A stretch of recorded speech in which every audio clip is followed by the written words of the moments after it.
सच्ची घटना पर आधारित एक प्रेम कहानी, जुदाई की दास्तान। ये कहानी उत्तर प्रदेश के एक छोटे से गांव की है, जहां ममता और अजय नाम के दो युवाओं की प्रेम कहानी ने सबका ध्यान खींचा। ममता एक जमींदार परिवार की बेटी थी, जबकि अजय एक साधारण किसान का बेटा। दोनों का मिलना गांव के मेले में हुआ। पहली बार नजरें मिली और ऐसा लगा जैसे उनका दिल एक दूसरे के लिए ही बना हो। मेले के बाद उनकी मुलाकातें आम हो गईं।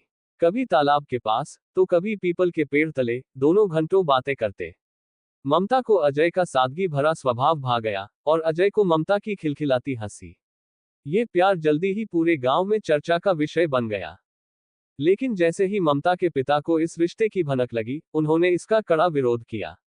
उनका मानना था कि जमींदार की बेटी एक साधारण किसान के साथ अपना जीवन नहीं बिता सकती। उन्होंने ममता पर नजर रखना शुरू कर दिया और उसे अजय से मिलने से रोकने की हर संभव कोशिश की।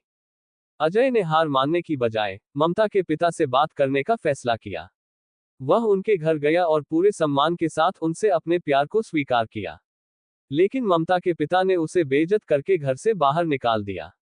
ममता ने ये सब खिड़की से देखा और रोती रही, पर कुछ कर नहीं सकी। कुछ दिनों बाद ममता के पिता ने उसकी शादी एक बड़े जमींदार के बेटे से तय कर दी। ममता ने अजय को एक चिट्ठी के जरिए ये खबर दी। अजय टूट गया, लेकिन उसने फैसला किया कि वह ममता को आखिरी बार मिलेगा। शादी के दिन ममता ने मंडप में जाने से पहले अजय से मिलने की जिद की। दोनों खेतों के बीच एक पुराने कुएं के पास मिले। ममता ने अजय से कहा, शायद हम इस जन्म में साथ न हो सकें, लेकिन मेरा दिल हमेशा तुम्हारा रहेगा। अजय ने उसे एक लाल दुपट्टा दिया, जो उसने उनके प्यार की निशानी के तौर पर रखा था।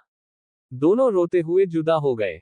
ममता ने परिवार की इज्जत के लिए शादी कर ली, और अजय गांव छोड़कर शहर चला गया। ममता ने अपनी शादीशुदा जिंदगी में खुश रहने की कोशिश की, लेकिन वह अजय को कभी नहीं भुला सकी। दूसरी ओर अजय ने खुद को काम में व्यस्त कर लिया, लेकिन ममता की यादें हमेशा उसके साथ रहीं। ये कहानी उन प्रेमियों की है जो समाज और परिस्थितियों के कारण जुदा हो गए, लेकिन उनका प्यार हमेशा अमर रहा। वर्षों बाद जब गांव के लोग इस कहानी को याद करते हैं, तो वे कहते हैं, सच्चा प्यार भले ही जुदाई के दर्द में छिपा हो, पर वह कभी खत्म नहीं होता।